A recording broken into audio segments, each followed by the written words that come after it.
Bismillahirrahmanirrahim. Alhamdulillahi rabbil alamin. Ar-Rahmanir-Rahim. Maliki yaumiddin.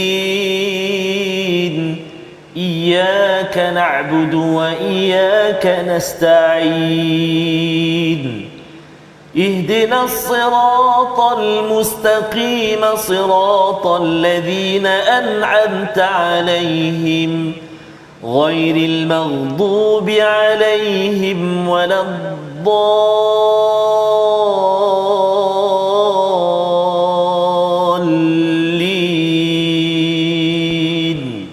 آمين.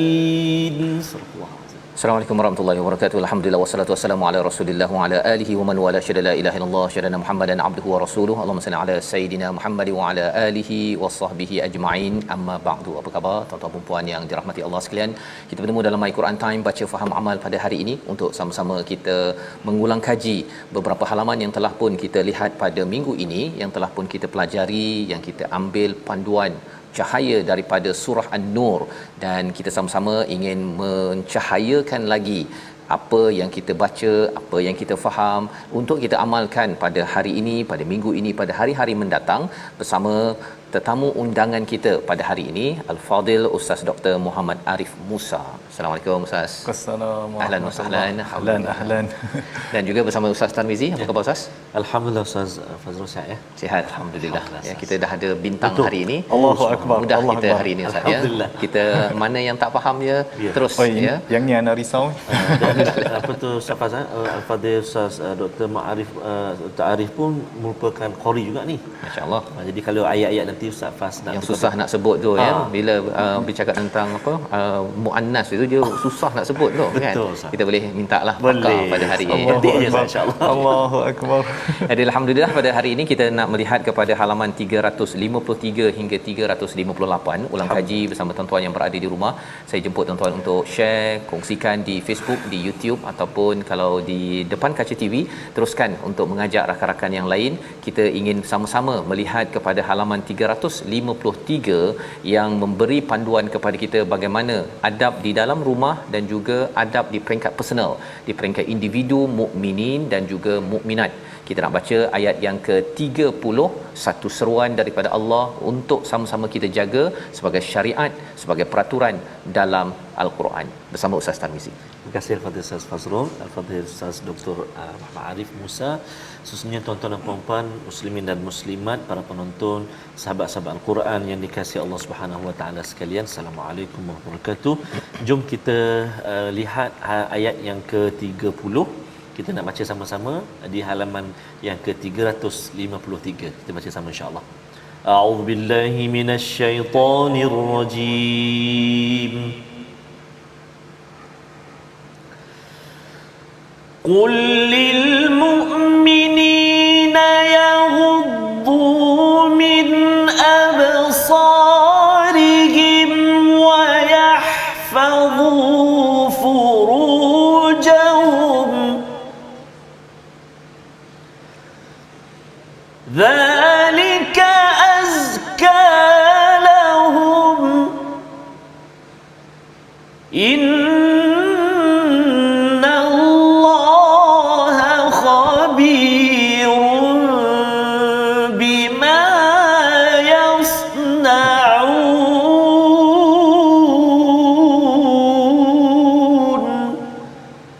صدق الله العظيم. Surah Al-Nazim ayat yang ke-30, katakanlah kepada lelaki yang beriman agar mereka menjaga pandangannya dan memelihara kemaluannya, demikian itu lebih suci bagi mereka, sesungguhnya Allah Maha mengetahui apa yang mereka lakukan. Ini adalah terjemahan daripada ayat yang ke-30 surah 24 surah An-Nur, dan pada ayat yang ke-31 yang telah kita baca pada minggu ini sebagai ulang kaji bersama tuan-tuan yang berada di rumah ialah seruan kepada mukminat, ya, kepada mukminat. Panjang ayatnya sampai ke hujung muka surat 353. Kita ingin bersama dengan Al-Fadhil Ustaz Dr. Muhammad Arif Musa untuk sama-sama menjelaskan, kalau di dalam ayat kedua surah An-Nur dimulakan az-zaniyatu waz-zani, daripada perempuan kepada lelaki, tetapi di sini Ustaz, ya, daripada ayat 30 ini bermula dulu lelaki, ya, untuk menundukkan pandangan. Adakah lil mukminin ini hanya untuk lelaki sahaja ataupun untuk perempuan sekali, dan apa kaitan dengan ayat seterusnya? Silakan Ustaz. Bismillah, alhamdulillah, wassalatu wassalamu ala rasulillah wa ala alihi wa sahbihi wa mawala. Assalamualaikum warahmatullahi wabarakatuh. Untuk tuan-tuan dan puan-puan di luar sana, menarik ya Ustaz, di mana kita lihat, ya, di dalam ayat yang ke-30, Allah Subhanahu wa taala memulakan perintahnya kepada al-mukminin bila mana ia melibatkan ghaddul basar. Jadi ghaddul basar ni seperti mana yang diterjemahkan adalah kita menundukkan pandangan kita, kan? Tetapi bukan sahaja untuk mukminin, ya, kerana kita lihat ayat yang ke-31 menceritakan al-mukminat, Ya. kan? Jadi kedua-dua jantina, lelaki dan perempuan, perlulah menundukkan pandangan mereka. Tetapi di dalam bab ini Allah Subhanahu Wa Taala mendahulukan golongan mukminin. Kenapa ya agaknya? Kenapa? Kerana kalau kita lihat secara umum, kebiasaannya perempuan ni sifat dia pemalu. Ini yang disebutkan oleh para ulama. Perempuan ni kebiasaannya sifat dia pemalu. Yang mana mereka ini bukanlah seperti lelaki, tuan. Ya Ustaz. Mereka ni bukanlah seperti lelaki. Sebab tu kalau kita dengar, kalau ada few wit, biasanya siapa Ustaz? Lelaki. Kecuali perempuan yang rare. Itu rare. Kita ambil hukum yang umum Ambil lah, yang umum kan? dulu, ya. Jadi kebiasaannya perempuan ni sifat dia adalah pemalu. Seperti mana di dalam kisah Nabi Musa alaihi salam, yang mana tamshi ala istihya. Ya. Kan? Yang mana perempuan yang mengambil air dari perigi itu berjalan di belakang Nabi Musa alaihi salam dalam ala istihya. Dalam keadaan yang pemalu. Kerana itu adalah sifat pemalu. Adapun lelaki ini, kita sedia maklumlah sifat lelaki ini, ya. Tetapi dalam masa yang sama perempuan pula kena tundukkan pandangan juga. Jadi kenapa Allah Subhanahu Wa Taala mendahulukan golongan lelaki? Kerana kebiasaannya perempuan adalah sifat yang pemalu. Itu yang pertama. Yang kedua yang boleh kita katakan juga adalah kebiasaannya pandangan seseorang lelaki itu, dia ada implikasi yang lain berbeza dengan pandangan seorang perempuan, kan? Biasanya kalau lelaki dia pandang, kadang-kadang dia ada tindakan susulan selain daripada pandangannya itu. Kalau orang yang jahat, maka dia akan mulalah pergi mengekori dan buat benda yang tidak sepatutnya. Adapun perempuan implikasinya kurang di situ, kan? Dia boleh lihat, tapi kalau tengok lelaki tu pergi masuk ke mana-mana, ada dia nak ikut? Tak, dia Ustaz, dia tidak nak mengekorilah di situ. Jadi implikasi pandangan juga adalah kurang berbanding, perempuan itu adalah kurang berbanding dengan lelaki. Kerana itu lebih penting di sini. Tapi bukan saya kata perempuan tidak menundukkan pandangan juga, kerana itu disebutkan dalam ayat yang ke-31. Yang kita nak bincangkan di sini adalah kenapa didahulukan lelaki. Ya. Kerana di kita lah orang kata implikasinya itu adalah lebih besar. Jadi kita perlu menundukkan pandangan kita. Dan lihat jadi salah, mungkin saya boleh tambah sikit Ustaz, sikit Ustaz. Yaghuddu min absarihim wa yahfazu furujahum. Tundukkan pandangan, kemudian boleh menjaga kemaluan. Kerana biasanya pandangan itu yang boleh membawa kepada apa-apa yang berlaku dengan kemaluan. Jadi wasilah dia adalah pandangan, kan? Dan dia berakhir dengan menjaga kemaluan. Wallahu taala a'lam.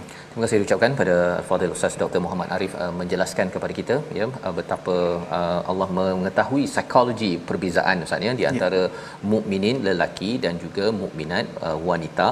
Dan di sini kalau di hujung surah ini ataupun ayat yang ke-30 itu, innallaha khabirum bima yasnaun, ada kaitan dengan lelaki ini, dia punya pelaksanaan agenda satu persatu Ustaz, ya, yang lebih lagi berbanding kalau katakan bagi golongan wanita tidak pun diakhirkan ayat itu dengan innallaha khabirum bima yasnaun. Jadi di situ implikasi apa yang Ustaz maklumkan sebentar tadi, bahawa ada perancangan, apatah lagi kalau ada niat jahat, ya, kalau ada niat jahat, dia akan rancang A B C D E untuk memerangkap dan merosakkan agenda ataupun akhlak sosial Ustaz, ya, di dalam muka muka surat ini.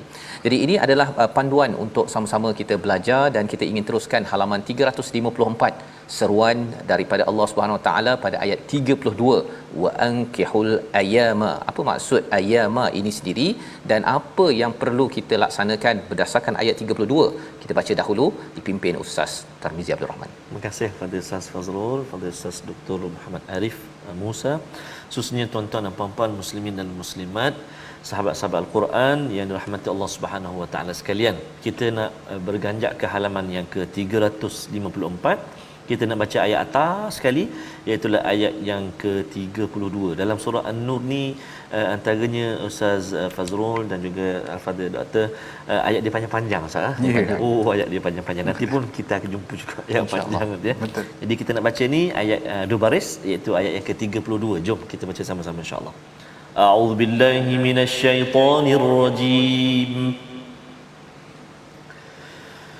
Wa ankihul ayama minkum was-salihin min ibadikum wa imaikum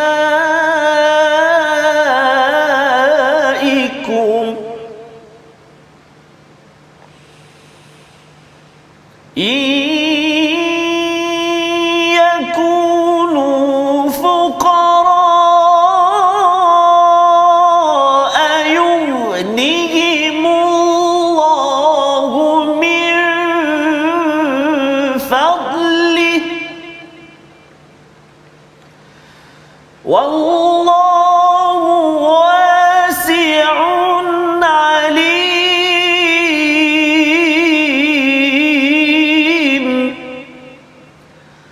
Wallahu wasi'un alim.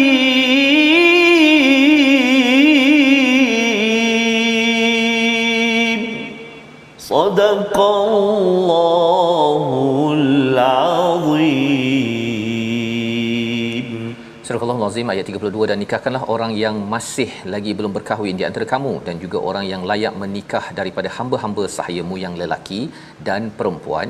Jika mereka miskin, Allah akan memberi kemampuan kepada mereka dengan kurniaannya, dan Allah Maha luas pemberiannya lagi Maha mengetahui. Ini adalah terjemahan satu seruan daripada Allah, wa ankihul ayama. Kalau boleh Ustaz Doktor boleh menjelaskan ayama ni siapa? Orang yang dah pernah berkahwin ke, yang lepas tu bercerai ke, ataupun kematian suami isteri ke, ataupun siapa kumpulan ayama ini dan apa seruan dalam ayat ini sebenarnya? Silakan Ustaz. Okey. Mengenai ayat yang ke-32 Ustaz, wa ankihul ayama. Kalau kita lihat kepada terjemahan dia, dan nikahkanlah orang-orang yang masih bujang di antara kamu. Syekh Tantawi menyebut bahawa al-ayama kullu dzakarin la untha ma'ahu. Maksudnya setiap lelaki yang tidak ada perempuan bersamanya, maksudnya tidak ada pasangan, dan juga wa kullu untha la dzakara ma'aha, yang mana perempuan yang tidak mempunyai pasangan, thayyiban kana au bikra, yang mana kalau kira anak dara ataupun janda. Tak kisah. Jadi dia berbentuk umum, cuma dia merujuk kepada al-harair. Al-harair dia bermaksud orang-orang yang merdeka dalam konteks ayat ini. Kenapa? Kerana yang bahagian hamba disebutkan di belakang. Jadi di sini mengkhusus kepada orang yang merdeka Ustaz, ya. Jadi wa ankihul ayama minkum di situ merujuk kepada dan nikahkanlah orang-orang yang masih bujang di antara kamu. Itu untuk secara umumlah maksud dia di situ. Jadi di sini seruannya adalah untuk kalau orang yang tak bernikah perlu dinikahkan ke, ataupun kena tunggu nikah, tunggu jodoh ke? Pasal jodoh di tangan Allah kan. Kita usaha-usaha pun, jadi baik kita tunggu je, ada yang kata begitu kan. Jadi bila baca surah An-Nur ini, harapnya timbullah cahaya harapan. Ya, macam mana komen Ustaz? Tentang jodoh menarik Ustaz. Ya, tentang jodoh ni lah. Alhamdulillah. Okey. Ustaz dah berkahwin Ustaz? Alhamdulillah. Ustaz dah mikir. Okey. Ingatkan kalau tak menikah lagi saya kena ikut ayat ni. Kena bawa Ustaz pergi sini boleh menikah kan? Betul. Macam agama. Okey. Tadi dah tarik tangan dah. Oh, tarik. Okey. Tentang urusan jodoh lah kan. Jodoh ni kalau kita kata memanglah ia di tangan Tuhan, dan dalam erti kata ia adalah rezeki. Ia adalah takdir yang Allah Subhanahu Wa Taala takdirkan untuk seseorang kan. Tetapi kalau kita kata jodoh itu adalah satu rezeki, adakah kita perlu berusaha atau kita hanya perlu menunggu? Ya. Kan? Kalau kita pergi kepada, kalau kita tengok baliklah konsep rezeki ni kita kena cari ke ataupun kena tunggu, Ustaz? Kena cari. Kita semestinya kena cari. Sebab tu kita semua datang bekerja, berusaha mencari sesuap nasi. Betul. Kan? Jadi kalaulah begitu caranya, maka jodoh pun begitu jugalah, Ustaz, yang saya nampak. Di mana jodoh ini perlu ada usaha daripada pihak kita untuk mencari pasangan yang sesuai. Ya, yang kalau untuk pihak lelaki, kita nak cari pasangan yang boleh menjadi pembimbing kepada anak-anak kita, yang akan mentarbiah anak-anak kita di situ. Kan? Jadi di sini kalau kita lihat, jodoh itu perlu diusahakan. Kan? Cuma kita usaha, kalau tak dapat barulah kita kita dalam usaha kita pun, Ustaz, bukan kita kata usaha confirm dapat, tidak, tetapi kita usaha dan kita menyerahkan natijahnya itu kepada Allah Subhanahu Wa Taala. Di sini saya nak tambah satu perkara lah, iaitu kadang-kadang kan kita lihat ramai sekarang menjadi satu trend di mana ramai anak-anak muda yang dah berumur 30-an tetapi masih lagi belum berkahwin. Kan? Kalau ikut hukum Islam, kalaulah kita sudah mampu, man istata'a minkumul ba'ah, barang siapa di antara kamu yang dah mampu untuk berkahwin, ada kemampuan, falyatazawwaj. Kan? Maka berkahwinlah. Kerana apa? Kerana dia lebih menjaga pandangan dan lebih menjaga kehormatan diri kita. Kan? Tetapi kita lihat ramai di kalangan di luar sana dah menjadi satu trend di mana umur sampai ke umur 30-an masih lagi belum bernikah. Tetapi kadang-kadang bukan mereka tidak mahu bernikah, tetapi mereka tidak jumpa ataupun adalah kekangan-kekangan dan kesusahan. Jadi di sini perlu ada bantuan. Sebab tu kalau kita lihat pada ayat ni, Ustaz, wa ankihul ayama, dan nikahkanlah. Kan? Maksud dia kena ada orang yang tolong membantu untuk mencarikan jodoh. Kadang-kadang kita lihat kalau perempuan dah berumur sampai ke 30 lebih, tetapi kadang-kadang dia tidak mendapat bantuan daripada sesiapa. Kadang-kadang kita perlu di situ intervensi adalah diperlukan mengikut kadarnya lah, mengikut kadarnya. Kan? Jangan paksa kahwin pula kan. Zaman dulu ada je, Ustaz, paksa kahwin. Jadi itu menjadi satu masalah. Jadi intervensi adalah penting. Dia nampak macam seperti ada tugas bersama, Ustaz, ya, di peringkat sosial untuk membantu kepada mereka yang bujang ataupun yang tidak berumah tangga ini untuk ada, kalau bab mencari rezeki ni ada website, Ustaz, untuk temukan syarikat dengan Job pekerja street lah. kan. Jadi maksudnya kalau seruan ayat ini kena ada juga ke arah situ, ya. Ya, kita kena ada mekanisme yang boleh membantu agar menemukan jodoh di antara lebih-lebih lagi umat Islam. Agar kerana apa? Kerana bila ramai yang tidak berkahwin, maka akan menimbulkan masalah-masalah sosial yang lain.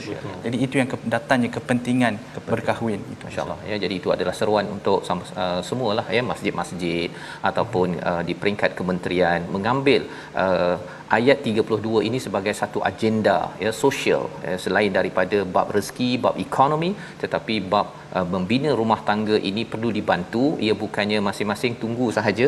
Dah dapat tu okey, dah selesai, lupakan orang lain. Rupanya ada di sini seruan daripada Allah untuk mengambil tindakan dan membantu di sini, Ustaz, ya. Ustaz Tarmizi ada pengalaman ke? Ada Pengalaman dia. ada pengalaman. Ya, sebab kadang-kadang betul juga pandangan kupasan doktor tadi.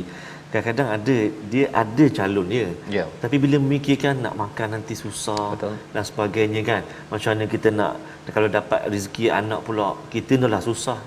Ada stigma ataupun ada perasaan takutnya tu menyebabkan tak apalah, kita tak payah dulu. Padahal ayatnya ada sebut dengan tak? Iyakunu fuqara. Iyakunu fuqara tu kan.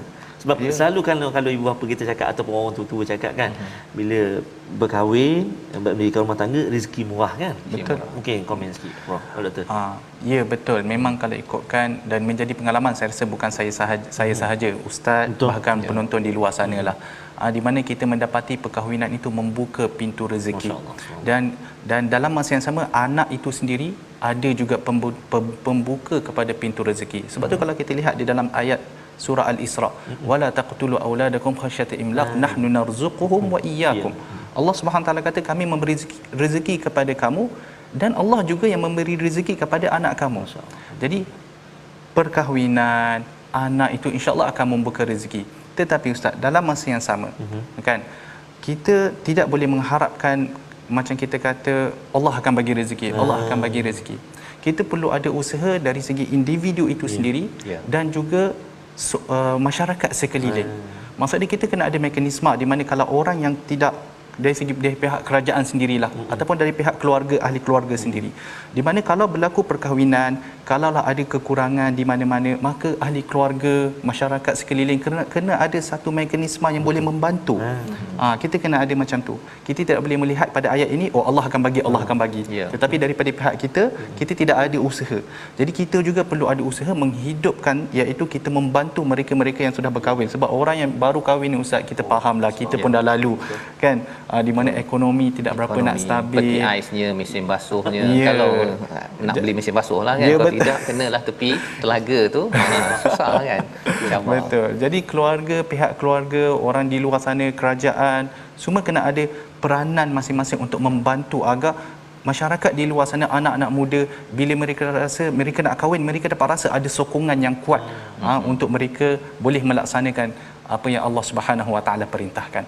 InsyaAllah inilah panduan daripada Al-Quran untuk kita melihat kepada institusi keluarga yang perlu dibantu pembinaannya, dan lebih daripada itu di peringkat individu perlu, ya, kalau bernikah ini menjaga agama ustaz, ya, maka di peringkat individu juga perlu banyak mengingat pada Allah Subhanahu Wa Taala dan menjaga agama. Lantaran itu adalah tanggungjawab, walau sibuk macam mana pun, walaupun mungkinlah seseorang itu berbisnes. Sebabnya panduan bagi hal ini kita boleh lihat pada ayat 37. Kita baca dahulu ayat ini dan kita akan dengarkan apakah panduan untuk kita yang sibuk ataupun yang mungkin tercari-cari bagaimana nak menguatkan diri agar dicahayakan oleh nur Allah Subhanahu Wa Taala. Kita baca ayat 37 bersama Ustaz Tarmizi. Terima kasih kepada Ustaz Fazrul, kepada Ustaz Dr. Muhammad Arif.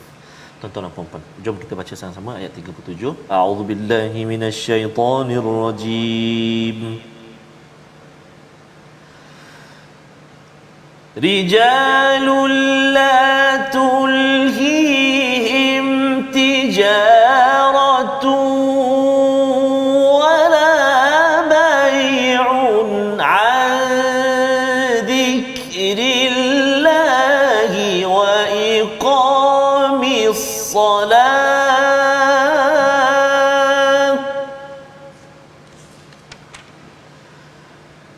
وإقام الصلاة وإيتاء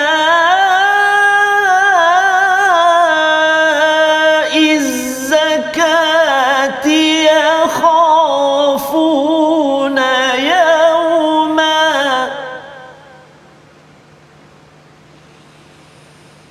يخافون يوما تتقلب فيه القلوب والأبصار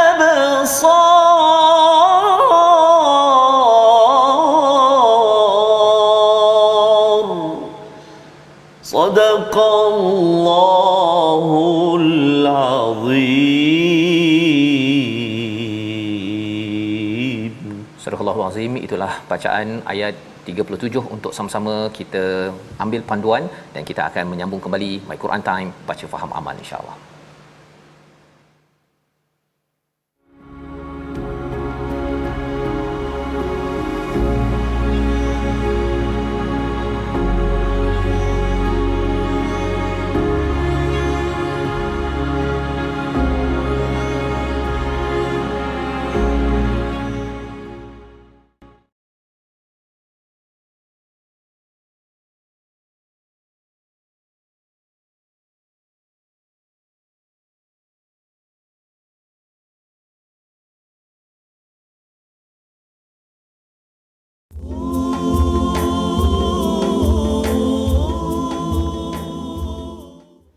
أعوذ بالله من الشيطان الرجيم.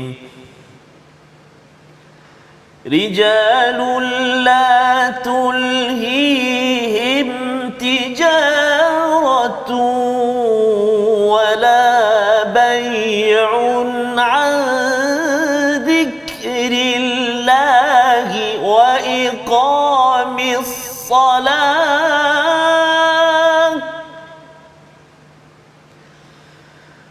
وإقام الصلاة وإيتاء الزكاة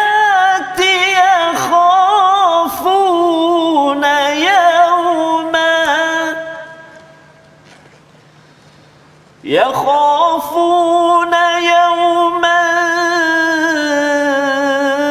تتقلب فيه القلوب والأبصار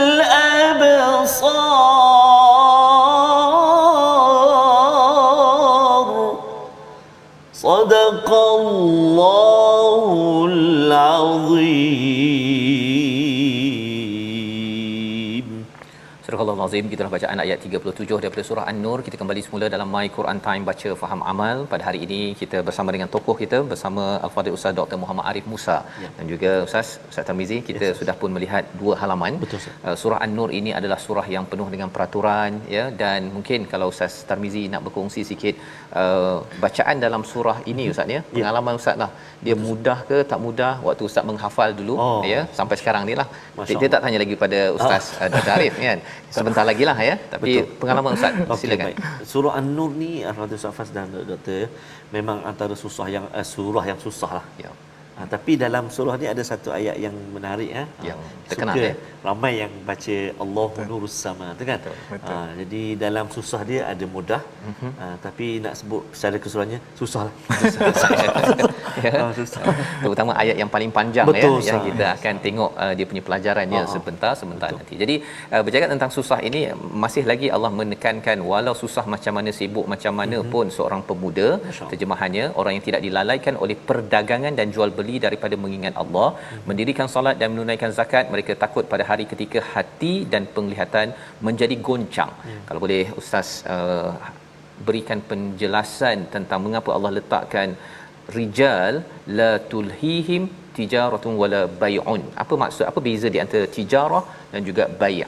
Silakan Ustaz. Okay. Bismillah, alhamdulillah.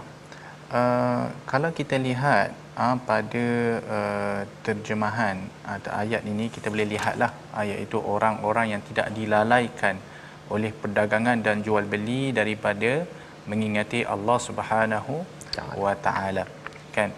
Dan wallahu taala a'lam, kadang-kadang perdagangan ni tak semua orang ada perniagaan. Ya, betul. Tapi jual beli Semua ada. semua orang berjual beli, 11 12 semua je. Ya, betul Ustaz. Jadi contoh, tak semua orang ada bisnes, tapi semua orang berjual beli. Jadi di situ adalah disebutkan dua-duanya di situ, kan.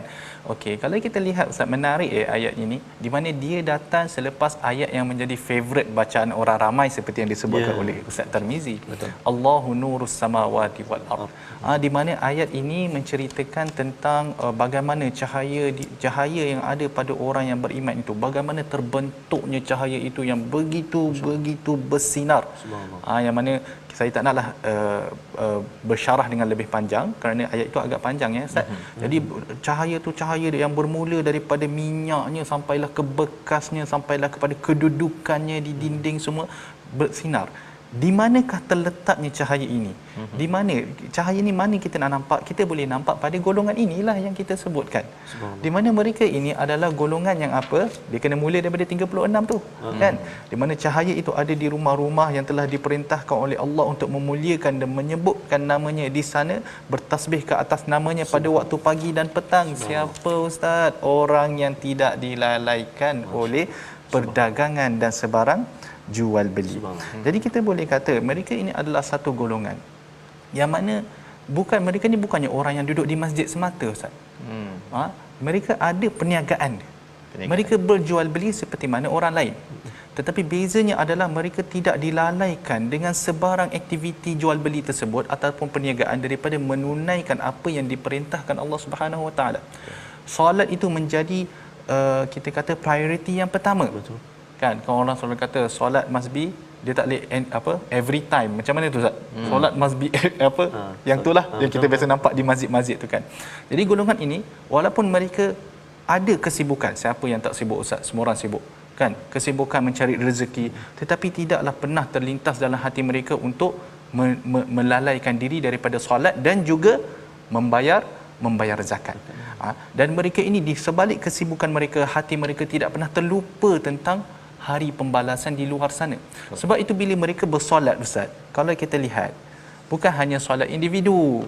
Solat di mana? Kalau kita lihat pada ayat yang ke-36, solat di masjid dan surau secara berjemaah. Masya-Allah. Yang ni yang kita perlu tekankan. Yang mana kalaulah kita nak diri kita, ini untuk lebih kepada lelaki lah, kerana solat berjemaah di masjid ni lebih ditekankan kepada lelaki. Okey. Kalau kita nak termasuk dalam golongan ini kan, jadi kita punya keberadaan di surau dan masjid-masjid untuk bersolat jemaah perlu ada. Kan? Janganlah hanya kerana nak mencari rezeki sibuk sangat sampaikan tak nampak. Ada setengah orang, ustaz, saya minta maaf nak kena cakap jugalah, kita hanya nampak dia ketika kalau solat Jumaat tu kita tak ambil kira lah. Kita hanya nampak dia mungkin Ramadan je kita akan nampak. Itu pun solat di raya. Solat raya. Di awal tarawih sahaja kita nampak. Kan? Tetapi di hari-hari yang lain kita tidak nampak. Kalau kita tanya kenapa, ya Allah sibuk tak sempat nak ke masjid Allah Subhanahu Wa Taala. Sedangkan ya, kita ada hari Sabtu dan Ahad, kita ada hari cuti juga. Kan?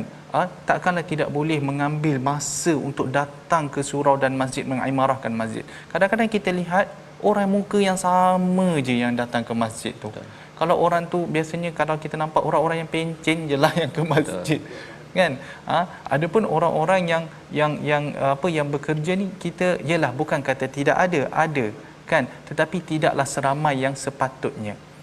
Kadang-kadang ustaz di masalah dia macam ni. Kadang-kadang dia kata tak sempat nak pergi masjid, tapi nanti lepas saya pencen nanti saya pergilah. Kan? Masalahnya tuan-tuan, kalaulah satu amalan yang kita tidak biasa buat secara berterusan, kan, apa yang menjanjikan tuan-tuan selepas pencen akan ke masjid dan surau? Lebih-lebih lagi kalau dikala di usia tua dah tu, bukan tua sangatlah kan pencen, tapi dah dah dekatlah kan, adalah macam-macam penyakit kan. Apa yang menjanjikan tuan-tuan akan ke masjid dan surau pada ketika itu? Kan? Jadi kadang-kadang orang terlampau confident, nanti bila dah pencen dia nak pergi. Jadi jangan, kan, mulakan rutin itu daripada sekarang. Dan rutin itu insya-Allah kita boleh bawa selepas mana, walaupun badan kita sakit kemudian hari, kita tetap hati itu bila dah terikat dengan masjid, qalbuhu muallaqun bil masajid, kan, yang mana hati terikat dengan masjid, walaupun dia sakit dia rasa macam dia kena pergi. Kalau tak boleh untuk setiap solat, dia akan pergi walaupun salah satu solat. Kan, akan cuba juga. Jadi kita ambillah panduan daripada ayat ini, yang mana kita perlulah mendekatkan diri kita kepada Allah dengan bersolat dan menunaikan zakat, dan juga solat itu adalah di masjid-masjid dan surau-surau. Dan jangan lupa ustaz, mungkin saya tambah sikit lagi ustaz. Tengok yang di akhirnya ayat ke-38, liyajziyahumullahu ahsana ma'amilu. Apakah faktor yang menjadikan mereka ini bersikap sedemikian, yang mereka prioritize, mereka memberi keutamaan kepada solat? Kerana apa? Kerana mengharapkan bahawa Allah akan memberikan balasan kepada mereka dengan yang lebih baik daripada apa yang mereka telah kerjakan, insya-Allah. Ya, malah ayat 38 ni ustaz, di hujung tu ada perkataan rezeki ya. Biasa orang bisnes ni cakap pasal rezeki. Betul. Rupanya rezeki ini di hujung itu Allah kata wallahu yarzuqu may yasha'u bighairi hisab. Ini rezeki dekat mana ni ustaz ya? Ini kalau kita lihat ustaz daripada konteks ayat tu, kadang-kadang orang sibuk sangat berniaga, sibuk sangat nak berjual beli, sebab nak cari duit. Kan? Nak rezeki. Dan dia dalam masa yang sama dia lupa bahawa punca Allah yang memberi rezeki. Jadi kalau kita bekerja sentiasa, kalau rezeki telah ditetapkan Allah Subhanahu Wa Taala, banyak tu juga yang kita dapat. Kan? Jadi apa kata kalau kita berusaha, bukan tidak berusaha, kena berusaha juga. Kita bekerja tetapi kita meletakkan waktu tertentu untuk beribadah, untuk memohon daripada Allah Subhanahu Wa Taala. Dalam masa yang sama kita sedar wallahu yarzuqu may yasha bighairi hisab. Allah memberi rezeki kepada siapa yang dia mahu tanpa sebarang hisab. Maksudnya Allah SWT tak berkira. Allah SWT tak berkira. Maksudnya bukan kantung rezeki yang Allah nak bagi itu ada macam kita kata Allah kekuasaan dia ada had, tidak ada. Jadi Allah akan bagi di mana yang dia nak, yang mana yang dia telah maksudnya tetapkan. Bila dia tidak berkira untuk ambil masa pergi mengingat Allah ini ustaz ya, maknanya Allah pun tak berkira ya, bab rezeki yang kita faham di sini ya. Ini adalah amazing ya, tentang kehebatan al-Quran ini untuk memberi panduan kepada kita bagaimana menguruskan hati. Dan banyak ya, bila bercakap tentang nur ala nur, bercakap tentang hati, dan hati dalam satu masyarakat itu adalah di masjid, dan bagaimana hati yang sentiasa tidak berkira dijelaskan lagi pada ayat yang ke-44. Mari kita baca ayat 44, bercakap tentang hati dan juga perubahan. Yuqallibullahu al-laila wan nahar. Dikaitan dengan qalb ustaz ya. perkataan-perkataan ini berulang dan digunakan dalam pelbagai sudut. Kita akan dengarkan penjelasan. Kita baca dahulu ayat 44. Silakan Ustaz. Terima kasih kepada Ustaz Fazrul, kepada Ustaz Dr. Muhammad Arif. Subhanallah, betul Ustaz. Tadi ayat 37 tataqallabu al-qulubu, ada al-absar, kat sini pun ada. Yuqallibu, ada al-absar. Ya, bertukar-tukar je Ustaz. Subhanallah. Betul Ustaz. Subhanallah. Baik, jom sahabat-sahabat Al-Quran, tuan-tuan dan puan-puan yang dirahmati Allah, kita baca sekali sama-sama ayat yang ke-44. A'udzubillahi minasyaitonirrajim. Yuqallibullahu al-laila wan-nahar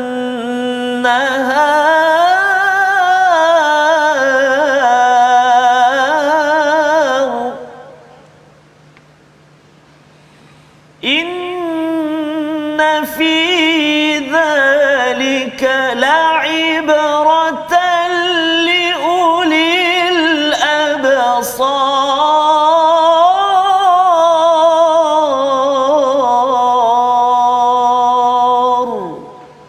Sadaqallahul azim.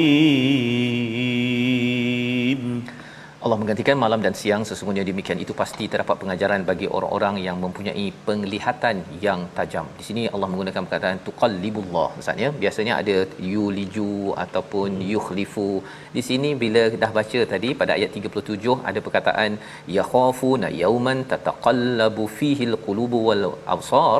Di sini Allah guna sekali lagi perkataan qaf dan juga absar. Apa maksudnya, dan dalam Quran ada ulul albab, ada ulil nuha, di sini ulil absar. Kalau boleh Ustaz cerahkan pada kita. Okey. Yuqallibullah ayat yang ke-44, yuqallibullahu al-laila wan-nahar inna fi dhalika la'ibratan liulil absar. Qallaba ni biasa membolak-baliklah. Jadi kalau dalam ayat ni dia bermaksud yata'aqab, yang mana siang dan malam silih berganti. Itu ayat dia. Jadi siang dan malam silih berganti. Jadi qalb juga hati tu kan, ya muqallibal qulubi wal absar tsabbit qalbi ala dinik. Wahai yang membolak-balikkan hati manusia. Sebab memang qalb ni pun dia sama dengan qallaba, sebab hati kita ni dia berbolak-balik. Siang dan malam berubah-ubah Dia pagi iman kuat sikit, malam iman dah kurang macam itulah kan. Ataupun sebaliknya dan sebagainya. Okey. Mengenai tentang ulil absar, menarik soalan daripada ustaz sebab ulil absar kita ada ulul albab kan. Okey, wallahu taala a'lam. Apa yang saya nampak dan saya perhatikanlah dan saya baca juga daripada buku adalah bila kita melihat Allah Subhanahu wa taala menggunakan ulul albab dia akan merujuk kepada kebiasaannya amalan yang memerlukan kepada tazakkur, tafakkur, tadabbur. Kan? Yang mana memerlukan kepada kita berfikir, menggunakan akal untuk menghayati kebesaran Allah Subhanahu wa taala. Kebiasaannya macam tu. Masalah-masalah ilmiah, masalah yang perlukan kepada kita memerah otak untuk kita menghayati dan mendapat kebesaran Allah Subhanahu wa taala. Sebab tu kita lihat seperti mana di dalam surah Ali Imran, warasikhuna fil ilmi yaquluna amanna bihi kullu min indi rabbina. Kan, bila ceritakan tentang ilmu kan, bila ceritakan tentang bagaimana kita perlu menggunakan akal kita untuk memahami, di situ digunakan wama yatadzakkaru illa ulul albab kan. Jadi kita nampak di situ kebiasaannya lah, di mana wallahu alam bila mana Allah Subhanahu wa taala berbicara tentang kita, keperluan kepada kita menggunakan akal untuk mendapatkan bukti kebesaran Allah Subhanahu wa taala, biasanya ulul albab akan digunakan. Kerana albab di situ, lub di situ adalah akal. Mereka yang berakal fikiran yang sempurna. Adapun ulul absar dia merujuk kepada mata. Kan, ulul absar mereka yang kalau dilihat terjemahannya di sini, mereka yang mempunyai penglihatan yang tajam. Kebiasaannya ulul absar ni wallahu taala a'lam digunakan bila mana kita perlu melihat agar kita menyedari kebesaran Allah Subhanahu wa taala. Guna mata fizikal. Mata kita secara fizikal. Sebab kalau kita lihat pada konteks ayat ini juga, dalam ayat yang ke-43 Allah Subhanahu wa taala berbicara tentang awan. kan, bagaimana awan itu terkumpul, bagaimana hujan keluar, bagaimana. Jadi benda ni kadang-kadang awan sekarang ustaz, dan lebih menarik cerita tentang awan, bagaimana awan dilihat seolah-olah seperti bukit, kan. Zaman dahulu wallahu taala a'lam lah, zaman Nabi SAW tidak pernah naik kepada satu bukit yang mana seperti Everest ataupun seperti Kota Kinabalu. Sebab bukit Gua Hira dan Gua Sur tak adalah tinggi mana pun, kan. Tetapi bila Allah Subhanahu Wa Taala berbicara tentang awan ni, seolah-olah dah terbang di situ, kan. Sebab kalau ikutkan Rasulullah SAW tak boleh menyifatkan awan seperti mana yang disifatkan di sini. Itu adalah bukti bahawa Quran ini bukan daripada Nabi SAW tetapi daripada Allah Subhanahu Wa Taala. Ya, sebab kalau kita nampak awan seperti bukit ni, biasanya bila kita dah naik kapal terbang tak? Bila kita naik kapal terbang kan, kita jalan naik atas kapal terbang, nampak ya Allah memang macam berbukit-bukit awan itu. Ya, malah kan? Kalau katakan nak langgar dia pun boleh tahan ya, juga. Ya. Poket tu sebut. Itu yang saya takut tu. Saya kurang sikit bab terbang ni. Okey. Jadi dengan bukitnya, jadi kemudian yuqallibullah, langit bertukar bersilih ganti, semua ini memerlukan kepada penglihatan.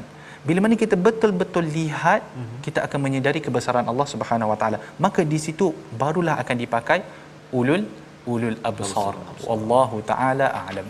Baik, jadi ini adalah penerangan daripada ayat 44. Masih kita bercakap tentang hati, ya. Bila surah Nur ini ustaz, ya, surah An-Nur ini banyak bercerita tentang bagaimana menjaga hati lah sebenarnya.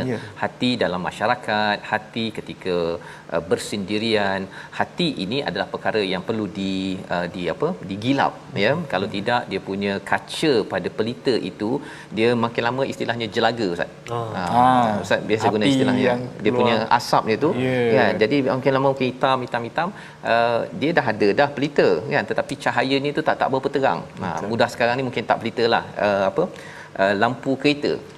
Lampu kereta kan dah lama kita tak gilap tu, dia macam kabur-kabur je itu. Betul. Ini memerlukan kepada teknik menggilapnya yang Allah beritahu. Salah satunya inilah, ya, melihat kepada awan, melihat kepada malam dan siang, mengambil pelajaran daripada perkara-perkara ini. Jadi mungkin ustaz di hujung ini bila bercakap tadi tentang beberapa halaman kita sudah lihat ikuti, Allah menyatakan tentang orang yang beriman ini pada ayat yang ke-55 dijanjikan mempunyai kuasa.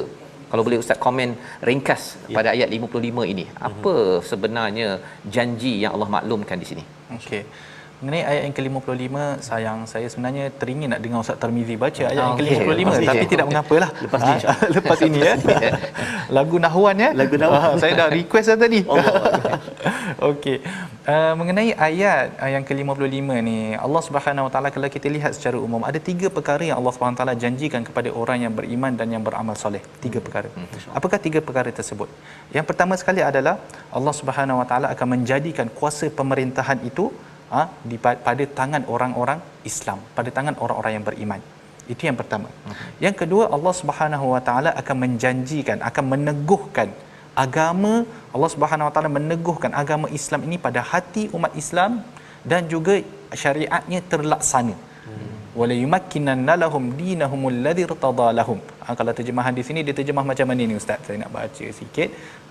Dan dia akan meneguhkan mereka dengan agama yang telah dia redai di dalam hati dan juga syariatnya terlaksana secara zahir.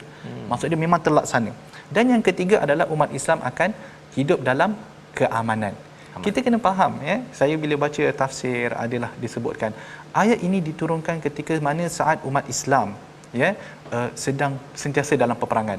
Kehidupan Nabi SAW selepas mana berhijrah, baginda sentiasa berperang, kan. Jadi pada saat itu para sahabat mula tertanya-tanya, bilakah kami boleh meletakkan pedang? Bila kami boleh meletakkan pedang? Selepas perang ni pula, selepas perang ni pula, bila nak habis? Jadi Allah Subhanahu Wa Taala sebutkan, bila mana kamu beriman dan kamu beramal soleh. Maksudnya kena ada di situ keimanan yang kuat dan beramal soleh. Selepas mana kita dah beramal soleh dengan berjihad pada jalan Allah Subhanahu Wa Taala, kan. Sebab amal soleh ni umum, termasuklah solat di masjid tadi, ya, termasuk juga perbuatan membayar zakat, dan termasuk juga perbuatan jihad, kan.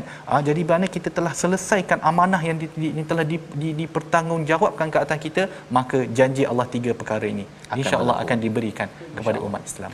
Inilah kaedah bagaimana kita memahami persediaan kita. Sebenarnya kita bukannya mencari kuasa, kita bukannya mencari nama, tetapi rupa-rupanya kita mencari redha daripada Allah dengan iman dan amal yang Allah serukan, maka itulah yang akan menjanjikan ataupun Allah bagikan macam-macam dalam hidup kita di dunia ini, apatah lagi bila sampai di akhirat. Kita berdoa pada Allah SWT, Allah izinkan kita menjadi orang yang beriman sungguh-sungguh, beramal soleh sungguh-sungguh di akhir perkongsian pada hari ini bersama Ustaz Tirmizi. Bismillahirrahmanirrahim. Alhamdulillahirabbil alamin wassalatu wassalamu ala rasulillahil amin sayyidina Muhammadin wa ala alihi wa sahbihi ajma'in. Allahumma salli ala sayyidina Muhammadin wa ala ali sayyidina Muhammad. Allahumma ya Allah wa ya Rahman wa ya Rahim, ampunilah dosa-dosa kami ya Allah, ampunilah dosa ibu dan ayah kami, ibu dan ayah mertua kami, muslimin dan muslimat bi rahmatika ya arhamar rahimin. Ya Allah ya Tuhan kami, jangan kau jadikan kami orang-orang yang dilalaikan oleh sibuknya kami dengan perdagangan, dengan jual beli, dengan kehidupan ya Allah. Akan tetapi ya Allah, dalam kami sibuk berniaga dan sebagainya mencari rezeki, maka jadikan kami ya Allah orang yang mendirikan salat, menunaikan zakat, dan mana hati kami senantiasa berpaut dengan masajidillah, dengan tempat-tempat salat, masjid, surau dan sebagainya ya Arhamar Rahimin. Allahumma inna na'udzubika minal barasi wal junun wal judhami wa min sayyi'il asqam. Wa sallallahu ala sayyidina Muhammad wa ala alihi wa sahbihi wa baraka wa sallam. Walhamdulillahi rabbil alamin. Taqabbalallah. Amin ya rabbal alamin. Moga-moga Allah mengabulkan doa kita pada hari ini untuk terus kita beramal dengan surah An-Nur, dan saya mengucapkan ribuan terima kasih kepada Al-Fadhil Ustaz Dr. Muhammad Arif Musa pada hari ini mencongkil permata demi permata dalam masa yang terhad ini. Saya yakin tuan-tuan dapat sesuatu untuk kita sama-sama perjuangkan iman dan amal soleh. Inilah yang kita ingin sama-sama hidupkan dalam tabung gerakan Al-Quran, satu perjuangan, satu sumbangan tuan-tuan yang akan memastikan Allah memberi pelbagai manfaat bila iman dan amal soleh ini kita hidupkan dalam keluarga dan masyarakat. Kita bertemu lagi pada ulangan pada malam ini dan juga pada esok pagi insya-Allah, dan kita akan menyambung halaman baru pada hari esok ya dalam My Quran Time, baca faham amal insya-Allah.